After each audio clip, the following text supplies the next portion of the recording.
नमस्कार दोस्तों, स्वागत है आप सबका। अगर आप पावर सेक्टर में इन्वेस्टेड है और खास करके रिन्यूएबल पावर पे आपका जो फोकस है वो अगर ज्यादा है और आपका जो इन्वेस्टमेंट अमाउंट है वो ज्यादातर आपका रिन्यूएबल पावर एनर्जी सोर्सेज के जो कंपनियां हैं उन पे अगर निवेशित है तो ये वीडियो आपको ध्यान से सुनना चाहिए, क्योंकि हम ये जानते हैं और ये जान करके हमने इन्वेस्ट किया है कि आने वाला जो फ्यूचर है उसमें रिन्यूएबल पावर एनर्जीज की काफी ज्यादा डिमांड है, जो कि सही भी है। लेकिन यहाँ पे मैं कुछ टॉपिक्स पे डिस्कस करूंगा और कुछ तीन ऐसे शेयर्स के बारे में बताऊंगा जो आने वाले समय में जो रिन्यूएबल पावर है इस पे तो काम कर ही रही है, लेकिन करंट सिनेरियो में, करंट समय में, इस समय ये कंपनियां हेविली अमाउंट जो है इन्वेस्ट कर रही हैं थर्मल पावर प्लांट्स को बनाने के लिए। लेकिन जब हमें ये पता है कि आने वाले 10 से 15 साल में रिन्यूएबल एनर्जी सोर्सेज से एनर्जी प्रोड्यूस होने वाली है, सोलर एनर्जी को सबसे ज्यादा महत्व दिया जा रहा है और सोलर एनर्जी पे काम कर रही जो कंपनियां हैं, चाहे वो पब्लिक कंपनी हो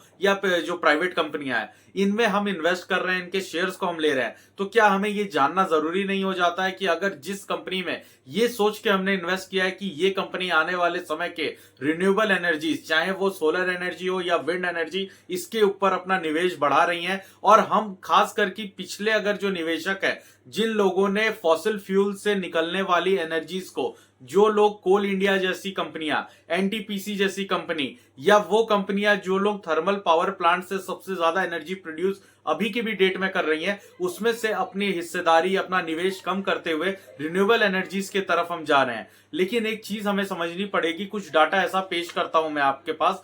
देखिए, रिन्यूएबल एनर्जी ये कहीं से शक नहीं है कि आने वाले समय का फ्यूचर है, एनर्जी जनरेशन करने वाला एक तरीके का ये पूरा का पूरा सेटअप है। आप यहाँ पे समझिए कि अगर रिन्यूएबल एनर्जी ही भविष्य है तो फिर जिन कंपनियों का मैं नाम लेने जा रहा हूं, ये कंपनियां आज के समय में बहुत ज्यादा अमाउंट इन्वेस्ट करके थर्मल पावर प्रोजेक्ट्स और थर्मल पावर प्लांट्स सेटअप करने जा रही हैं। मैं सबसे पहले यहां नाम ले लेता हूं सरकारी कंपनी एनटीपीसी, जिसका एनटीपीसी ग्रीन का भी आपने नाम सुना है, लिस्टेड कंपनी है और अपने जो इन्वेस्टर्स हैं उन्हें लिस्टिंग होने के बाद अच्छा रिटर्न भी दिया है। लेकिन यहां हम नेशनल थर्मल पावर कॉर्पोरेशन के बारे में बात करेंगे, जिन्होंने नया एक अनाउंसमेंट किया है कि बिहार स्टेट में 20,000 करोड़ रुपए इन्वेस्ट करके वो नया थर्मल पावर प्लांट लगाने वाले हैं, जिसकी कुल कैपेसिटी 2400 मेगावाट होगी और 800 मेगावाट के 3 अलग अलग यूनिट लगाएंगे।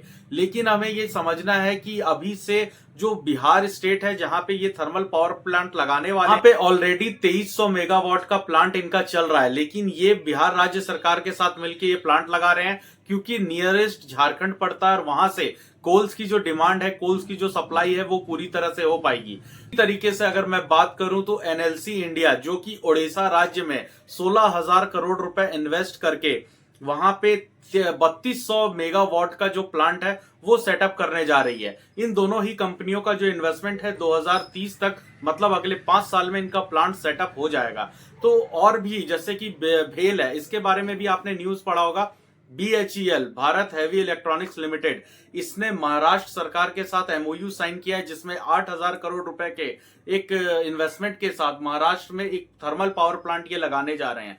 तो इस समय जो देश के सबसे बड़े बड़े थर्मल पावर प्लांट है, जिसमें 2 मध्य प्रदेश में, 2 गुजरात में, 1 उड़ीसा में ये थर्मल पावर प्लांट है। और जो हमारे प्राइवेट प्लेयर हैं शेयर मार्केट में लिस्टेड, जैसे टाटा पावर है, अडानी पावर है, टोरेंट पावर है, ये कंपनियां आने वाले समय में अपने थर्मल पावर की जो कैपेसिटी है उसको भी बढ़ा रही है। तो ऐसा क्या है जिसमें सोलर पावर के साथ साथ ये अपने थर्मल कैपेसिटी को बढ़ा रहे हैं, क्योंकि आगे आने वाले समय में ये देखा जा रहा है कि थर्मल पावर प्लांट से जो एक तरह का कार्बन गैस इमिशन होता है, मतलब एक तरह से पॉल्यूशन भी क्रिएट होता है। तो यहाँ पे एक ऐसा माना जा रहा है इन कंपनियों के तरफ से कि आने वाले समय में, भविष्य में 5 से 10 साल में ऐसी भी टेक्नोलॉजी आ सकती है जिसके वजह से कार्बन के, मतलब कोयले के जलने के बाद जो धुआं होता है जिससे पॉल्यूशन होता है, इस पे भी कंट्रोल करके, इसे इवेपोरेट करके, इससे कार्बन अलग किया जाए और ऑक्सीजन अलग किया जाए। तो इन सब चीजों पे काम चल रहा है। लेकिन यहां हमें समझना होगा कि ये कंपनियां अगर थर्मल पावर प्लांट में अपना जो इतना अच्छे तरीके से कैपेसिटी बढ़ा रही है और साथ ही साथ सोलर को भी एक्सपेंड कर रही है,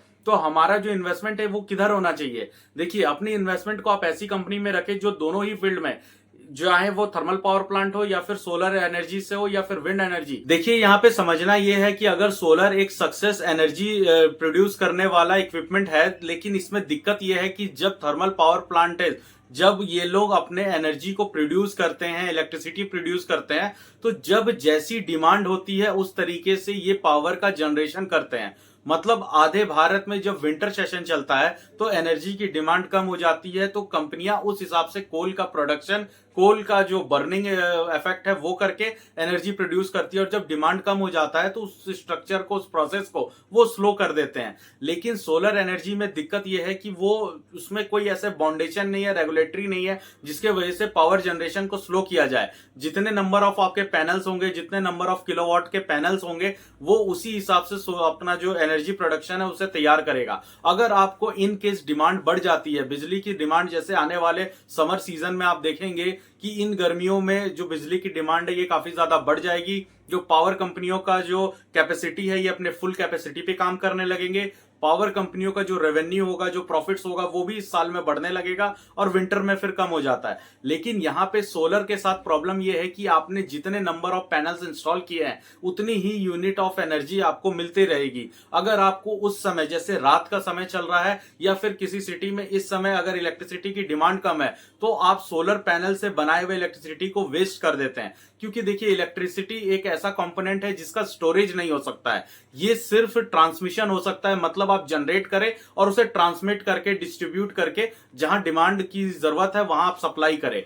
तो बिजली कंपनियों का पूरा जो जोर होता है वो यही होता है कि डिमांड और सप्लाई को मेंटेन करते हुए किस तरीके से पावर का जनरेशन किया जाए। थर्मल पावर प्लांट के थ्रू इलेक्ट्रिसिटी जनरेट करती हैं कंपनियां, तो अपने डिमांड के हिसाब से सप्लाई रखती हैं। लेकिन वही अगर सोलर पैनल पे काम करती हैं तो जितनी डिमांड है उससे ज्यादा की भी सप्लाई हो सकती है और जितनी डिमांड है उससे कम की भी सप्लाई हो सकती है। क्योंकि डिमांड बढ़ाने के लिए आपको पैनल्स और इंफ्रास्ट्रक्चर को बढ़ाना पड़ेगा, और वहीं पे पावर कंपनियां क्या करती हैं, अगर डिमांड ज्यादा है तो वो अपने जो इलेक्ट्रिसिटी प्रोड्यूस करने की जो प्रोसेस है उसको तेज कर देती है, ज्यादा कोल बर्न करती है, जिसके वजह से ज्यादा गर्मी होती है। वहां से स्टीम होता है और स्टीम के थ्रू उनके जो टर्बाइंस और जो जनरेटर्स है वो चलते हैं, जहां से इलेक्ट्रिसिटी प्रोड्यूस होता है। तो ये एक मैनुअल और मैन मेड बनाई हुई चीज है जहां पे कंट्रोल है इन कंपनियों का। लेकिन वही सोलर के ऊपर कंट्रोल नहीं है। यहाँ पे आप जितना स्टेब्लिशमेंट करेंगे उतना ही एनर्जी प्रोड्यूस कर पाएंगे। तो दोनों ही सेक्टर ऐसा है जहां पे, और एक चीज समझने की बात यह है कि इस समय थर्मल पावर प्लांट पे भी बड़ी बड़ी कंपनियों का जो अभी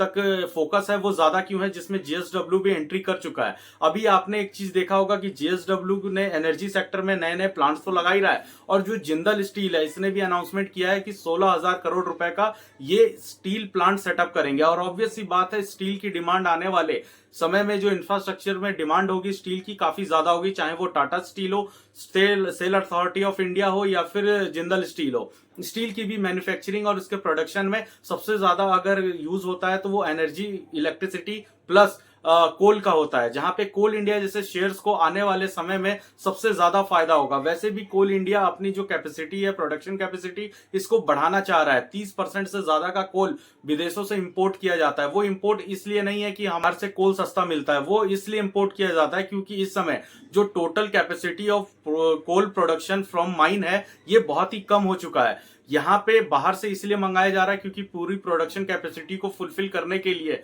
कोल इंडिया या बाकी जितने छोटे प्लेयर है ये फुलफिल नहीं कर पा रहे। यहीं पे कोल इंडिया ने अपनी प्रोडक्शन कैपेसिटी को डबल करने को कहा है। तो इन सब चीजों को से आप समझ सकते हैं कि आने वाले समय में कोल की कितनी ज्यादा डिमांड होगी, चाहे वो स्टील सेक्टर के लिए हो, पावर सेक्टर के लिए हो। और रिन्यूएबल एनर्जी के हिसाब से देखें तो सोलर एनर्जी में कोई दिक्कत नहीं है, बस इसका जो इंस्टॉलेशन है, जो इसकी अभी भी सोलर मैन्युफैक्चरिंग प्रोसेस है, अभी भी कोल से ज्यादा महंगी है। तो देश में पावर जनरेशन में 71% से ज्यादा का जो यूज हो रहा है फॉसल फ्यूल में वो कोल का होता है। हालांकि ये जो चीज है पिछले 10 साल में 84% से कम होके 71% जरूर हुआ है, लेकिन ये सीजन वाइज भी डिपेंड करता है। ये अभी 71% का आपके समर के एंड तक में जो रिपोर्ट आएगी वो 74 वापस चला जाएगा। और जो सोलर इंस्टॉलेशन कैपेसिटी है उसमें भी दिक्कत ये है कि लैंड एक्विजिशन काफी ज्यादा देखना पड़ता है। एक थर्मल पावर प्लांट अपनी जो कैपेसिटी होती है अपने फैक्ट्री का, वहां से जितना मर्जी चाहे इलेक्ट्रिसिटी प्रोड्यूस कर सकता है। बट सोलर एनर्जी में दिक्कत ये भी है कि उसको वाइड रेंज ऑफ लैंड चाहिए, जितनी ज्यादा लैंड होगी, जितनी ज्यादा उसकी वाइड रेंज ऑफ जो पैनल्स होंगे बिखरे होंगे, उसी के हिसाब से ही यूनिट प्रोड्यूस हो पाएगा। तो आने वाले समय में सोलर एनर्जी को और भी ज्यादा, सोलर प्लांट को और भी ज्यादा, और सोलर पैनल्स को सबसे ज्यादा वाइड रेंज से फैलाने के लिए वैसे लैंड देखने पड़ेंगे जो उपजाऊ नहीं होते हैं। इन चीजों में मैं यही बताना चाह रहा हूं कि इस समय जो इसके अंदर पोटेंशियल है थर्मल पावर प्लांट्स के पास, आगे जाकर करके इलेक्ट्रिसिटी प्रोड्यूस करके पूरे इंडिया में इलेक्ट्रिसिटी देना और बाहर के भी देशों में ट्रांसमिशन करना। तो इस समय आप समझिए कि जो करंट सिचुएशन है, जहां पे गवर्नमेंट की हिस्सेदारी ज्यादा है, बहुत सारी गवर्नमेंट ही कंपनियां हैं जो कि इलेक्ट्रिसिटी को मैनेज कर रही हैं और उनको रेगुलेट कर रही हैं। लेकिन यहाँ पे अगर आप प्राइवेट कंपनीज की तरफ देख रहे हैं, तो जैसे अडानी की अगर मैं बात करूं, तो अडानी पावर और ट्रांसमिशन दोनों मिल करके इस वक्त 10% से ज्यादा का इलेक्ट्रिसिटी देश में जो कुल खपत है देश की, उसमें 10% का योगदान ये लोग दे रहे हैं। अगर मैं टाटा पावर की बात करूं, तो टाटा पावर यहाँ पे 5% से ज्यादा का दे रहा है। हालांकि टाटा पावर अपनी कैपेसिटी को सोलर की तरफ ज्यादा इन्फ्यूज किया हुआ है, और आने वाले समय में आप ये चीज देख सकते हैं कि टाटा पावर ने अपने कंपनी के थ्रू यहाँ पे इलेक्ट्रिसिटी का जनरेशन, उसका ट्रांसमिशन और उसका डिस्ट्रीब्यूशन